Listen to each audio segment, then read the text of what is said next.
Good morning, students. I am Umama Aftab. I'll teach you computer from today. I welcome you all to the first class of computer. I hope that you all have enjoyed your vacations, and during this vacation, you have studied a little bit as well. So, from today, we are going to start the chapter 1. The chapter 1 is communication cycle. So, this chapter is based on all about the topic that is communication, that what communication is, what are the features and importance of communication skills, and what is the impact of communication in our life, what are the elements and what are the barriers in when we communicate with people which we face. So let us start the chapter. Communication cycle. Communication is the process of transferring or sharing of information between two or more people. It is a two-way process of reaching mutual understanding in which participants not only exchange information, news, ideas, and feelings but also create and share new meaning. This scope of communication is not limited in only two or more people, instead, it involves the whole society. Man is a social animal and he cannot remain in isolation. It is his basic need to interact with others. Communication is the foundation of all human relationships. We communicate every day with our family, teacher, friends, pets, etc. The need for communication has evolved from the stage of early humans and sign language, which contributed to the development of verbal and written messages. We have now reached the age of satellite and computer technology, which has brought about a revolution in the field of communication. Communication एक process है जिसमें information की sharing या फिर transferring होती है दो या दो से ज़्यादा लोगों के बीच में। ये एक टू वे प्रोसेस है जिससे कि क्या बोलते हैं, वो एक म्यूचुअल अंडरस्टैंडिंग डेवलप होती है। यहाँ कम्युनिकेशन में पार्टिसिपेंट जो है सिर्फ इन्फॉर्मेशन का एक्सचेंज नहीं करते हैं, न्यूज़, आइडियाज़ और फीलिंग्स के अलावा भी जो है वो क्रिएट करते हैं और एक नया मीनिंग शेयर करते हैं। जो स्कोप है कम्युनिकेशन का वो दो या दो से ज़्यादा लोगों के बीच में लिमिटेड नहीं है, बट ये इन्वॉल्व करता है पूरी सोसाइटी को। मैन जैसे हम लोग हैं, हम एक सोशल एनिमल हैं और हम कभी भी जो आइसोलेशन में नहीं रह सकते। सो बहुत ही ज़्यादा ज़रूरी है कि हम दूसरों से इंटरेक्ट करें। कम्युनिकेशन एक फाउंडेशन है सारी ह्यूमन रिलेशनशिप का। हमें डेली जो है कम्युनिकेट करना होता है अपने फैमिली से, टीचर्स से, फ्रेंड्स और पेट्स एट्सेट्रा से। सो जो नीड है कम्युनिकेशन की वो इवॉल्व हुई है, मीन्स इंक्रीज़ हुई है। अगर हम बात करें अर्ली ह्यूमन्स के स्टेज से और साइन लैंग्वेज के बाद से जो है वो कंट्रीब्यूट किया है, जिसने डेवलपमेंट हुआ उसके बाद से वर्बल और रिटन मैसेजेस का। अब हम एक ऐसी एज में पहुंच गए हैं जो कि एज ऑफ सैटेलाइट है, कंप्यूटर टेक्नोलॉजी की एज है, जिसमें बहुत ज़्यादा रेवोल्यूशन हुआ है कम्युनिकेशन की फील्ड में। Okay, communication a two way process. Communication is a two-way process. Communication is not merely the transmission of a message, but it also includes an understanding of the message. In this process, one person is the sender and he conveys a message to another person or a group of persons who is the receiver. When the receiver gets the message, he sends back a response acknowledging the message was received. So, effective communication always involves feedback from the receiver. And effective communication, it is a communication between two or more people where the intended message is successfully delivered, received and understood. Okay. Communication क्या है, एक two way process है। इसमें एक sender होता है जो कि मैसेज सेंड करता है और रिसीवर होता है जो कि फीडबैक देता है। ठीक है, कम्युनिकेशन का मतलब ये नहीं है कि मैसेज का सिर्फ ट्रांसमिशन होगा, इसमें ये भी चीज़ इन्वॉल्व होती है कि अगर आप कोई मैसेज भेज रहे हो तो वो अदर पर्सन के थ्रू अंडरस्टैंड किया जा रहा है या नहीं। इस प्रोसेस में एक पर्सन जो होता है, मैंने जैसे बताया, एक सेंडर होता है जो कि मैसेज कन्वे करता है अनदर पर्सन या फिर कुछ लोगों के ग्रुप को, और दूसरा रिसीवर होता है। जब रिसीवर को मैसेज मिल जाता है तो वो वापस से एक रिस्पॉन्स या फीडबैक देता है कि ये बताने के लिए कि हाँ वो मैसेज मुझे रिसीव हो गया है। सो इफेक्टिव कम्युनिकेशन हमेशा इन्वॉल्व क्या करता है, फीडबैक। मतलब रिसीवर साइड से इफेक्टिव कम्युनिकेशन में आपको हमेशा जो है फीडबैक मिलेगा, एक रिस्पॉन्स मिलेगा। इफेक्टिव कम्युनिकेशन क्या होता है, एक तरीके का कम्युनिकेशन होता है दो या दो से ज़्यादा लोगों के बीच में, जहाँ पे जो इंटेंडेड मैसेज होता है वो सक्सेसफुली डिलीवर, रिसीव और अंडरस्टूड किया जा चुका होता है। ठीक है। Features of effective communication. Communication is a meaningful process that involves a sender and a receiver. While communicating, both should share a mutually accepted code, that is a common language.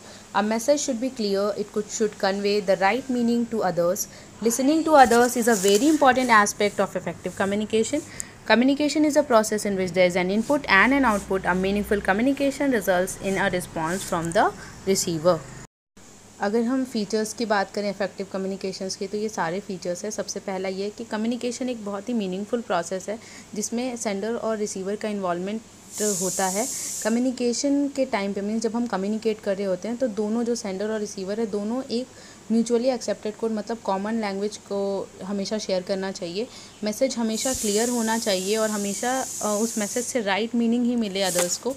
दूसरों की सुनना, ठीक है, लिसनिंग इज़ अ वेरी की point, एक तरह से की पॉइंट होता है जिसमें दूसरों की बात को सुनना भी एक बहुत ही इंपॉर्टेंट एस्पेक्ट है इफेक्टिव कम्युनिकेशन का। कम्युनिकेशन एक ऐसा प्रोसेस है जिसमें एक इनपुट होता है और आउटपुट होता है, और मीनिंगफुल कम्युनिकेशन तभी होता है जबकि आपको एक रिस्पॉन्स मिले रिसीवर से। Importance of communication skills.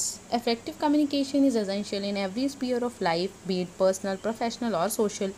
It includes all the aspects of visual, auditory, and body language to appeal to the listener. The following story illustrates the importance of clear and comprehensive communication. Here, a father planned an urgent trip to his son's home in another state. He sent an email to his son. In the mail, he wrote, "Reach tomorrow," instead of "reaching tomorrow" by mistake. When the father reached his son's home, his daughter-in-law was surprised to see him because the son had already left to visit his father. The daughter-in-law showed him the email which stated, "Reach tomorrow" instead of "reaching tomorrow." So importance of communication skills बहुत important है। क्यों important है? Effective communication essential होता है हर, अगर आप बात करो हर लाइफ के हर स्फीयर में, चाहे वो प्रोफेशनल हो, पर्सनल हो या फिर सोशल हो। ये सारे जो है विजुअल, ऑडिटरी और बॉडी लैंग्वेज जो कि मतलब आप अपने लिसनर जो आपका है उसको आप किस तरह से आप रिप्रेजेंट करो, उस सब चीज़ों पे जो है वो इफ़ेक्ट देता है। ओके, इम्पॉर्टेंस क्या है कम्युनिकेशन स्किल की कि मतलब हमें एक क्लियर और कॉम्प्रिहेंसिव कम्युनिकेशन करना चाहिए। इसको हम एक स्टोरी के थ्रू समझते हैं। एक फादर थे, उन्होंने प्लान किया कि वो जो है अर्जेंटली अपने सन के घर पे जाएंगे अनदर स्टेट में जो कि रहता है उससे मिलने। तो उन्होंने एक ईमेल लिखा अपने बेटे को। उस ईमेल में इन्होंने लिखा ही रीच टुमारो। ओके, उन्हें लिखना था रीचिंग टुमारो, बाय मिस्टेक उन्होंने लिख दिया रीच टुमारो। तो जब वो जो फादर थे वो अपने बेटे के घर पहुँचे तो जो उनकी डॉटर इन लॉ थी वो सरप्राइज्ड हो गई उनको देख के, क्योंकि उनका जो बेटा था उन्हें ऐसा लगा कि वो ऑलरेडी अपने फादर के मैसेज की वजह से वो उनसे मिलने चला गया था। तो डॉटर इन लॉ ने बाद में उन्हें शो किया कि ईमेल में उन्होंने जो है रीच टुमारो लिख दिया था रीचिंग टुमारो की जगह। तो इस स्टोरी से हमें एक बहुत ही अच्छी सी जो आप बोलते हो सीख मिलती है, वो ये है कि हमें हमेशा जो है अपने मैसेजेस के थ्रू काफ़ी क्लियर होना चाहिए, कॉम्प्रिहेंसिव कम्युनिकेशन करना चाहिए। ओके,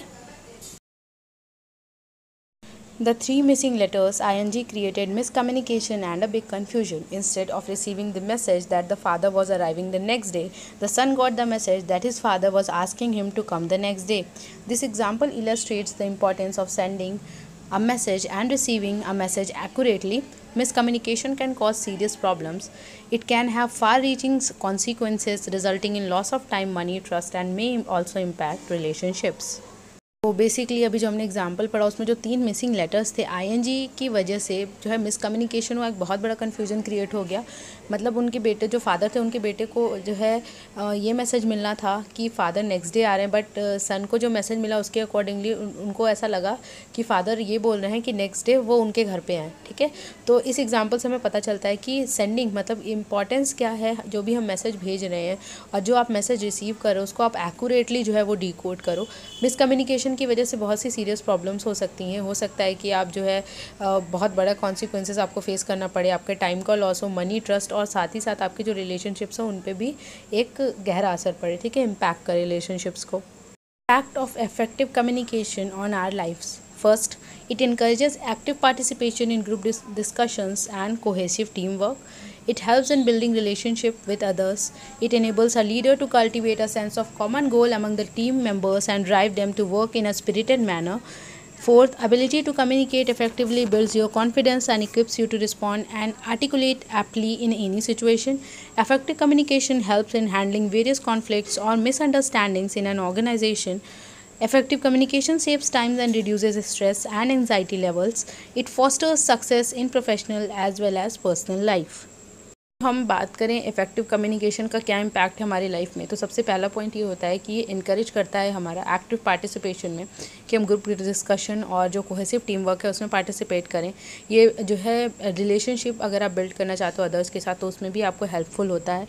ये एक लीडर को इनेबल करता है कि वो एक कॉमन गोल का सेंस जो है वो एक्टिवेट करें अपने टीम मेम्बर्स के अंदर में, और उन्हें इस चीज़ के लिए जो है मोटिवेट करें कि वो एक स्पिरिटेड मैनर में, ठीक है, टीम वर्क के साथ जो है वो काम करें। ये हमें एक एबिलिटी प्रोवाइड करता है जिससे कि हम कम्युनिकेट कर सकें इफ़ेक्टिवली, जिससे कि हमारा कॉन्फिडेंस लेवल बढ़ता है और हम आसानी से रिस्पॉन्ड कर सकते हैं किसी भी सिचुएशन में। पांचवा पॉइंट ये होता है कि इफ़ेक्टिव कम्युनिकेशन जो है वो हमें हेल्प करता है ताकि हम जितनी भी कॉन्फ्लिक्ट्स या फिर मिसअंडरस्टैंडिंग हो रही है किसी भी ऑर्गेनाइजेशन में, उसको हम इजीली हैंडल कर सकें। और ये हमारा टाइम को बचाता है, रिड्यूस करता है स्ट्रेस को और एंजाइटी लेवल को, और साथ ही साथ जो है ये सक्सेस को भी प्रमोट करता है प्रोफेशनल और पर्सनल लाइफ दोनों में। That's it for today's class. Thank you.